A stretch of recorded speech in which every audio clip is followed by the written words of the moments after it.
राष्ट्रपति जी के अभिभाषण पर इस धन्यवाद प्रस्ताव में बोलने का मौका दिया। अधिकतर विषयों पर बात हो चुकी है। मैं सबसे पहले माननीय राष्ट्रपति महोदय का धन्यवाद इस बात पर भी करता हूं कि उन्होंने अपना संबोधन हिंदी भाषा के अंदर दिया। पूज्य गुरु गोलवलकर जी ने एक जगह लिखा है कि अगर किसी राष्ट्र को समाप्त करना हो तो उससे उसकी भाषा छीन लो।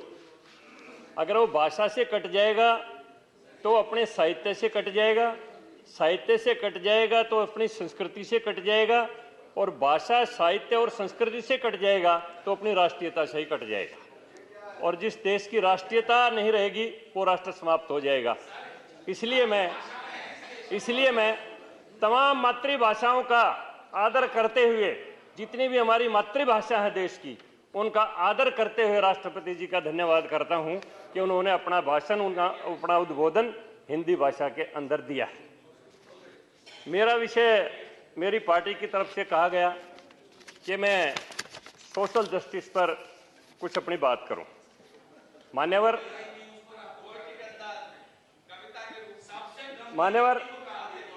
आदमी केवल रोटी के ऊपर जिंदा नहीं रहता है, आदमी के पास एक मन भी होता है। और इसी को दीनदयाल उपाध्याय जी ने कहा है चिति, जिसको चित्त कहते हैं।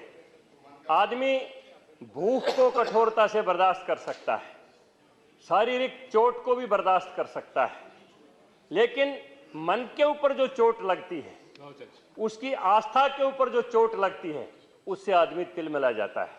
और उस अपनी आस्था और स्वाभिमान की रक्षा के लिए आदमी कोई भी बड़े से बड़ा बलिदान देने के लिए तैयार हो जाता है। माननीय लक्ष्मण जी ने अपने पहले संबोधन में वीर बाल दिवस के बारे में चर्चा की थी।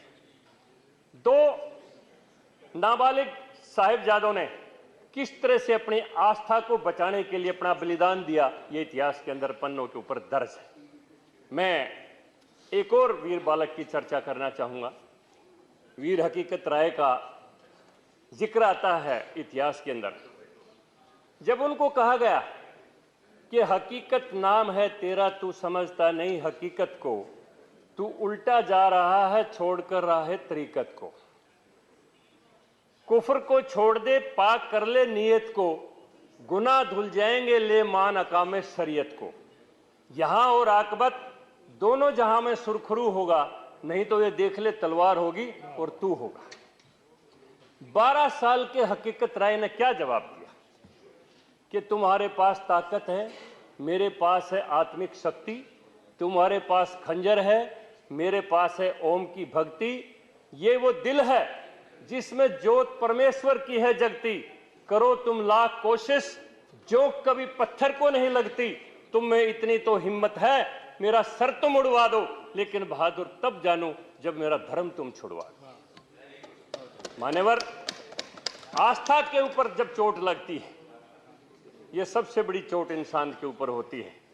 और करोड़ों लोगों की आस्था के ऊपर मरहम जो लगाने का काम किया, हिंदुस्तान के प्रधानमंत्री नरेंद्र भाई मोदी जी ने राम मंदिर की नींव रख के किया, केदारनाथ के जीर्णोद्धार करके किया, काशी विश्वनाथ के जीर्णोद्धार करके किया। और मैं इसीलिए कहता हूं कि आदमी के पास एक मन भी होता है, केवल मात्र रोटी के ऊपर आदमी निर्भर नहीं होता है। और हम ये तो सुनते हैं ताजमहल किसने बनवाया, हम ये सुनते हैं लाल किला किसने बनवाया, लेकिन ये कभी नहीं सुनते कि ये बनाया किसने। और पहली बार हिंदुस्तान के इतिहास में हिंदुस्तान के प्रधानमंत्री नरेंद्र भाई मोदी जी ने राम मंदिर की नींव रखी, तो उसके शिल्पकार चंद्रकांत सोमपुरा को सामने बिठा के उससे भूमि पूजन करवाया। ये पहली बार शिल्पकारों को सम्मान दिया गया है, वरना कोई चर्चा नहीं होती कि ये बनाया किसने, बनवाया किसने, ये चर्चा होती है। मैं मान्यवर सामाजिक न्याय की बात कर रहा था। सामाजिक न्याय केवल रोटी से या घर से भी पूरा नहीं होता है, वस्त्र से पूरा नहीं होता। मैं चर्चा कर रहा था, पहली बार हिंदुस्तान के अंदर अंडमान निकोबार द्वीपों का परमवीर चक्र विजेताओं के नाम पर नामकरण किया गया, यह भी एक सामाजिक सम्मान है। यह सैनिकों का भी सम्मान है, समाजों का भी सम्मान है। इसलिए सामाजिक सम्मान केवल मात्र रोटी तक निर्भर नहीं होता है। मान्यवर, मैं अभी चर्चा कर रहा था राम मंदिर जी की। माननीय राष्ट्रपति जी ने ठीक कहा कि केवल मात्र मंदिर निर्माण नहीं करवाए। हमारी सरकार ने, राष्ट्रपति जी ने उद्बोधन में कहा कि मेरी सरकार ने मंदिर के साथ साथ मेडिकल कॉलेजेस का भी निर्माण करवाया और नए बजट के अंदर 157 मेडिकल कॉलेजों के साथ 157 नर्सेज कॉलेज का भी प्रावधान किया गया, क्योंकि नर्स नहीं होंगी तो मेडिकल के अंदर हमारी फिर देखभाल कौन करेगा। भारत की यह संस्कृति है। भारत की संस्कृति में देवताओं का स्वरूप बहुत बड़ा है और विदुर नीति को अगर हम पढ़ेंगे तो धर्म की परिभाषा पूजा पद्धति तक सीमित नहीं है। विदुर जी ने लिखा है महाभारत के अंदर कि धर्म की परिभाषा बहुत विस्तृत है। वृक्षों की हरियाली की रक्षा करना भी एक धर्म है, पानी को शुद्ध रखना भी एक धर्म है, वायु की गुणवत्ता रखना भी एक धर्म है, माँ बाप की सेवा करना भी धर्म है और एक अबला की इज्जत की रक्षा करना भी धर्म है। अपने राष्ट्र के ऊपर बलिदान हो जाना भी एक बहुत बड़ा धर्म है। धर्म की परिभाषा पूजा पद्धति तक सीमित नहीं है। इसलिए भारतीय संस्कृति में वायु को भी देवता की संज्ञा दी गई है, अग्नि को भी देवता की संज्ञा दी गई है, जल को भी देवता की संज्ञा दी गई है और जिसने भी मानवता के लिए जो भी उपकार का काम किया है उनको देवता की संज्ञा दी गई है। और पहली बार भारत के अंदर भारत के प्रधानमंत्री नरेंद्र भाई मोदी जी ने करोड़ों दलितों के उद्धारक बाबा साहब भीमराव अंबेडकर को देवता की संज्ञा देते हुए उनके 5 कर्मस्थलों को तीर्थ के अंदर पंच तीर्थ घोषित किया। ये इतिहास के अंदर पहली बार इतना बड़ा सम्मान उस करोड़ों दलितों के उद्धार करने वाले देवता को दिया गया है। ये मैं सामाजिक न्याय की मैं बात कर रहा था। यहां तो मत्स्य तक को भी अवतार माना है, या तो वराह को भी अवतार माना है। इसलिए मान्यवर, अभी महिला सशक्तिकरण की बात हो रही थी। मैं ग्रामीण पृष्ठभूमि से आया हूं। हमने वो दिन देखे, अंधेरा होने से पहले महिलाएं शौच आदि के लिए नहीं जा सकती थी और जाती खुले के अंदर बैठती, कोई आदमी दिखाई देता, अरे भाई कोई आदमी आ गया, उठ लो, खड़ी हो गई, फिर बैठ गई, फिर कोई आदमी आ गया, भाई कोई आदमी आ रहा है, उठ लो। कितना जिल्लत का जीवन हमारी मां बहनें जिंदगी जीती थी, किसी ने कोई इस बात के ऊपर परवाह की? भारत के प्रधानमंत्री नरेंद्र भाई मोदी जी ने 11 करोड़ 70 लाख परिवारों को शौचालय देके भारत की महिलाओं को इस जिल्लत की जिंदगी से मुक्ति दिलवाई और उनको इज्जत और सम्मान का जीवन देने का काम किया। ये सबसे बड़ा काम प्रधानमंत्री नरेंद्र भाई मोदी जी के नेतृत्व के अंदर हिंदुस्तान के अंदर हुआ है। अभी चर्चा हो रही थी गैस कनेक्शनों की। 9 करोड़ 60 लाख गैस कनेक्शन जो धुएं के अंदर फूंक मार मार के हमारी माताएं आज समय से पहले अंधी हो जाया करती थी, उनको मुहैया करवाए। और केवल मात्र इतना ही नहीं, अभी वो चर्चा कर रहे थे, डॉक्टर साहब चले गए कहीं, मातृत्व की बात। मातृत्व अवकाश को 12 सप्ताह से बढ़ाकर 26 सप्ताह किया गया।